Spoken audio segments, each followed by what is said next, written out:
Nitwa Gahoza Sheila ndi mwihiganwa rya Miss Kugasaka 2020 ndifuza ko mwompa amahirwe yanyu kugira ngo mbashe gutsinda. Nitwa Sinamenye Mariam ndumwe mu bariko barahiganwa kuba Miss Kugasaka 2020 ndifuza ko mwontora kuko ijwi ryanyu n'umugisha kuri jewe.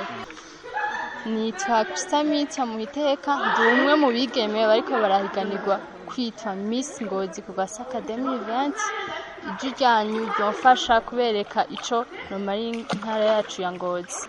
Nitwa Muhoza Andrine Kersi nkaba ndi umwe mu bigeme ariko barahiganirwa Miss Kugasaka 2020 nkaba nsaba ubufasha bwanyu munshigikire mu amahirwe yo gushobora kwerekana ibintu ushoboye muri no ntara yacu ya Ngozi.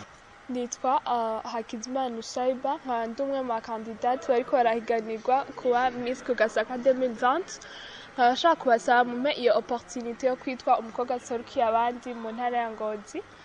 Ndavyizeye ntimuzicuza. Merci beaucoup. Nitwa Claudia Kanyamuneza ndi mwihiganwa rya Miss Kugasaka 2020 ndifuza ko mu amahirwe yo gutsindira iryo higanwa mwamukoze.